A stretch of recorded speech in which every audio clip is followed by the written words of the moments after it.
అలాగే వరదలకు సంబంధించి 403 ప్రభావిత గ్రామ పంచాయతీలో క్షేత్రస్థాయి కార్యదర్శులకు నీటి క్లోరినేషన్, సురక్షిత మంచినీరు, పారిశుద్ధ్య చర్యలు చేయాలని చెప్పి PR1 యాప్ ద్వారా ఆన్లైనింగ్ మానిటర్ చేయడం జరిగింది. ప్రభావితమైన 403 గ్రామ పంచాయతీలు ప్రత్యేక పారిశుద్ధ్య బృందాలను నియమించడం జరిగింది. 2240 స్థానిక పారిశుద్ధ్య కార్మికులు మరియు ఇతర పొరుగు గ్రామ పంచాయతీల నుండి 1278 మంది పారిశుద్ధ్య కార్మికులతో కూడిన ప్రత్యేక పారిశుద్ధ్య బృందాలు ఈ ఫ్లడ్ ఎఫర్ట్స్లో పాల్గొన్నాయి. కాకినాడ వరదలకి గురవుపోతూ ఉంటే అక్కడ అందరితో అధికార యంత్రాంగంతో మాట్లాడి టోల్ నెంబర్ ఒకటి సమీక్షించి చర్యలు తీసుకున్న జిల్లా కలెక్టర్ కార్యం, టోల్ ఫ్రీ నెంబర్స్, డివిజనల్ కార్యాలయాలు మరియు 21 తహసీల్దార్ కార్యాలయాలతోటి కంట్రోల్ రూమ్ ప్రారంభించాం. క్షేత్ర పరిస్థితిని ఎప్పటికప్పుడు తెలుసుకునేందుకు మండల స్థాయి ప్రత్యేక అధికారులు నియమించి నిరంతరం పరిశీలిస్తూ వచ్చాం.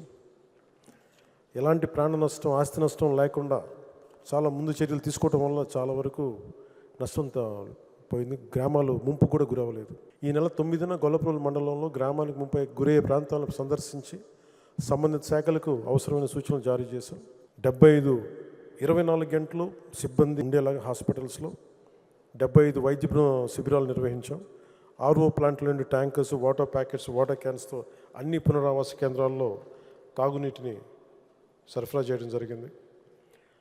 భారీ వర్షాల వల్ల కిర్లంపూడి, పిఠాపురం, గొల్లప్రోలు మండలాల్లోని పలు నివాస కాలనీల్లో విద్యుత్ అంతరాయాలను యుద్ధ ప్రాతిపదికన పునరుద్ధరించాం. ఈ వరదల వల్ల వర్షాల వల్ల 11 డిస్ట్రిబ్యూషన్ ట్రాన్స్ఫార్మర్స్ విఫలమయ్యాయి. అన్ని ట్రాన్స్ఫార్మర్స్ని పునరుద్ధరించడం జరిగింది. ప్రజల భద్రత కోసం ఏలేరు రిజర్వాయర్ నీటి ప్రవాహాన్ని క్రమబద్ధీకరించాం. ఏలేరు జలాశయం పూర్తి సామర్థ్యం 24.11 TMCs అయితే ఇన్ఫ్లోస్ 46,000 క్యూసెక్కుల స్థాయికి పెరగడంతో జలాశయం నుండి నీటిని ఆయుకట్ట పద్ధతిలో విడుదల చేయడం ద్వారా చాలా జాగ్రత్తగా దీన్ని నిర్వహించి తక్కువ నష్టం జరిగేలా చూసుకున్నాం. అలాగే సామర్లకోట మండలం VK రాయపురం గ్రామం వద్ద సుమారు 3,000 ఇసుక బస్తాలు ఉపయోగించి వెస్ట్ ఏలూరు డ్రైన్కి ఎడమ ఒడ్డు 6.300 కిలోమీటర్ల వద్ద గట్టును బలపరచడం జరిగింది. 3,000 ఇసుక బస్తాలు, క్యాజురినా బల్లీలను ఉపయోగించి బిక్కవోలు డ్రైన్ కుడి ఒడ్డుకు చీడికి వద్ద బండ్ పాయింట్ని బలోపేతం చేశాం. AP state disaster management authority హెచ్చరిక అందిన వెంటనే కాకినాడ జిల్లాలోని 21 మండలాల్లో మొత్తం 60 పునరావాస కేంద్రాలను గుర్తించాం. 6 మండలాల్లో పునరావాస కేంద్రాలను ప్రారంభించి బాధిత కుటుంబాలకి వసతి కల్పించేందుకు అవసరమైన ఏర్పాట్లు చేశాం.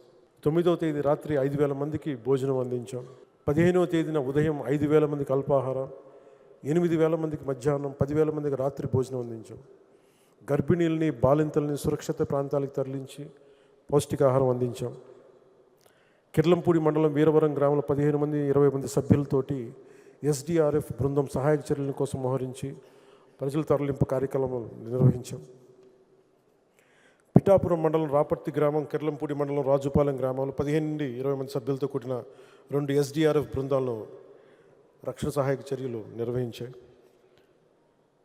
మొత్తం 120 మంది ఆర్మీ సభ్యుల సహాయ చర్యల కోసం కాకినాడ జిల్లాకు వచ్చి కాకినాడలోని APSPలో బస్ చేసి పెద్దాపురం మండలం మార్లో గ్రామంతో పాటు ఇతర నివాస ప్రాంతాలకి సహాయాలు అందించారు. పౌర సరఫరాల శాఖ ద్వారా నిత్యావసరాలు వస్తువులు కిట్లు సంసిద్ధం చేశాం. 5,000 నిత్యావసర వస్తువుల కిట్లు సిద్ధంగా ఉంచబడ్డం, పంపిణీ చేశాం.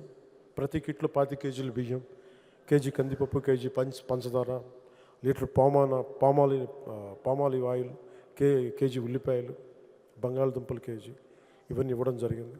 ఇలాంటి కష్ట సమయంలో కూడా చంద్రబాబు గారు కష్టపడడం, నేను కూడా 6 కోట్ల రూపాయలని 2 రాష్ట్రాలకి ఇవ్వడం జరిగింది.